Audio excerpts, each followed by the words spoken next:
toujours par Bravo et par Edson, et Edson doit concéder encore un coup franc. Binotto, il est en train de faire mal aussi dans ce couloir droit. Ouais, ils insistent sur le côté droit parce qu'ils ont vu qu'ils avaient mis tout de suite un petit peu en difficulté Edson.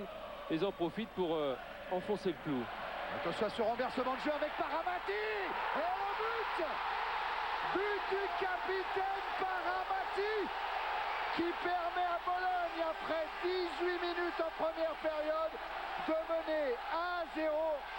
Ça, c'est le coup dur. Paramati, c'était l'homme sur lequel les Marseillais devaient jouer. Eh bien, Paramati, il ouvre le score. Ouais, renversement de BP Signori et Paramati, maillon fort de Bologne, parce que suite au contrôle, il est seul, Paramati, parce que Gallas est allé essayer de contrer ce ballon de la tête en quittant son marquage, et il lui a laissé l'opportunité d'être seul. Contrôle du ventre, frappe instantanée, le ballon qui glisse et qui échappe des mains de Porato. Paramati, il avait déjà inscrit 2 buts en Coupe Intertoto contre le National Bucarest et contre la Sampdoria de Gênes. Il a marqué également un but en champ. Dans cette action, et qu'il empêche Anderson de glisser ce ballon sur le côté. Et Marseille qui a toujours autant de mal à s'approcher du but. Oui, Gourvenec. Allez, il faut provoquer. Il reste 5 minutes, Gourvenec pour Maurice. Penalty. Oui, non, monsieur Merck. Il va même sanctionner Florian Maurice pour simulation. Ah non, il faut revoir. Ah non, il faut revoir là. C'est Florian Maurice qui prend le carton jaune.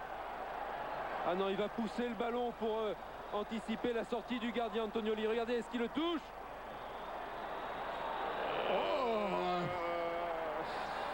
Bon, on a l'impression qu'il avait quand même décidé.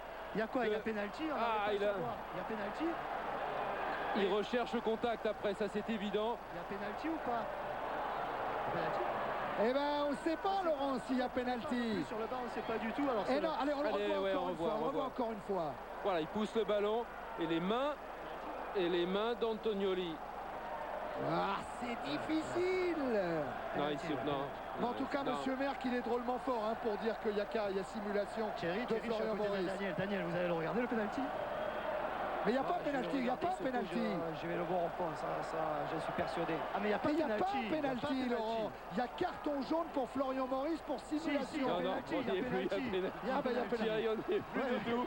On était en train de regarder les ralentis, on n'y est plus du tout. Je ne comprends pas pourquoi Florian Maurice a pris un carton jaune alors. Ah, j'ai pas saisi. C'est pas grave. Le principal est là, c'est que Laurent Blanc, il a au bout de son soulier une finale de Coupe d'Europe. Laurent Blanc face à Antonioli. Oui. Il y est. 4 minutes à jouer. Marseille est en finale pour le moment. 4 minutes à jouer, comment il va falloir les gérer?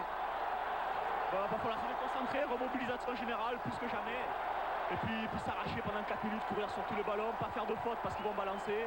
Et puis voilà. Il y a un truc encore. Pourquoi monsieur Merck est sur le point de pénalty? Il a retiré. Et oui.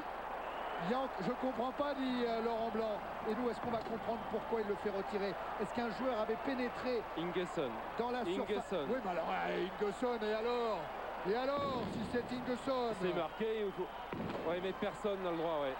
C'est stupide, à ce moment-là, ils ont qu'à rentrer à chaque fois, les joueurs de Bologne. Et bien là encore, on n'a pas compris. Il faut qu'il ait les nerfs solides, Laurent Blanc. Deuxième face à face avec Antonioli. C'est la folie sur le banc. Et à Marseille, vous pensez pas que c'est de la folie, Laurent? Allez, Lolo. Ça passe. Ça passe. Et l'OM qui revient à but partout. L'OM qui tient pour le moment sa qualification en finale de la Coupe de l'UEFA. Et la lumière, oui, Bernard Chenez, est venue à nouveau de Laurent Blanc. Comme en Coupe du Monde face au Paraguay, eh bien Laurent Blanc, il vient sortir pour le moment Marseille de l'élimination. On va le revoir encore une fois, un contre-pied parfait, pied droit ouvert de Laurent Blanc. Il faut avoir les nerfs drôlement solides. Il est grand, il est magnifique, il est formidable de sang-froid, parce que là, il ne faut pas trembler, il ne faut pas avoir la jambe en bois au moment de frapper un deuxième pénalty à 3 minutes de la fin. Et pour une fois, eh bien lui qui a manqué cette finale de la Coupe du Monde il va pouvoir, on l'espère parce qu'il reste un tout petit peu, il va pouvoir disputer une grande finale cette année. Ouais, faut pas qu'il prenne de carton, Laurent Blanc. On va pas rappeler de mauvais souvenirs, hein, mais il est sous le coup d'un carton jaune. Depuis le début de la saison, ne nous lâche pas. Merci. Bon, il doit y avoir le feu à Marseille, ça c'est sûr. J'espère qu'il n'y a pas d'incident sur la pelouse. Et j'en suis pas sûr du tout, parce que je vois une grosse bagarre à l'entrée du tunnel. Une énorme bagarre à l'entrée du tunnel entre les joueurs des deux équipes. Alors voilà. Ah et voilà. Et pourquoi ça? Et pourquoi ça? C'est terrible qu'on ne puisse plus assister à une rencontre de sport sans cette violence épouvantable. C'est vraiment pénible.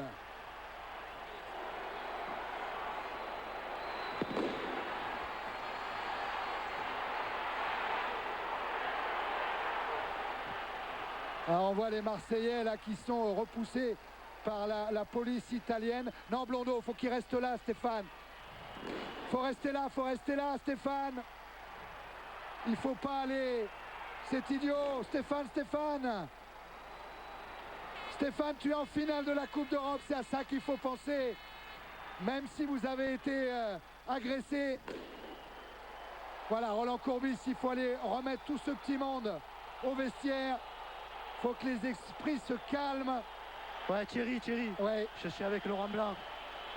Laurent, même après avoir vécu des grands moments avec la sélection française, je pense que ce soir, c'est aussi un grand moment pour vous. Ouais. Je crois que bon, ce qui nous arrive, c'est merveilleux parce que bon, pour être là où on en est, on a souffert pas mal. Je pense que cette Coupe d'Europe, on est invaincu jusqu'à maintenant, essayons de le rester jusqu'à la fin. Mais bon, quand on a des matchs difficiles comme ça, je crois que le groupe se resserre et que c'est bon pour l'avenir et pour la finale. C'est un exploit déjà de mettre un pénalty à 5 minutes de la fin, mais en remettre un autre à 4 minutes de la fin, c'est encore plus beau. Je dois dire que j'étais soulagé de l'avoir marqué la première fois, mais quand il a fallu que je le retire, bon, le soulagement était de courte durée et puis après ça c'est revenu. Vous avez su pourquoi il a été retiré le pénalty d'ailleurs? Pas du tout, j'ai pas demandé, mais il fallait le remettre, donc bon. J'espère que ça n'arrivera pas parce que c'est très difficile de retirer un pénalty. Merci.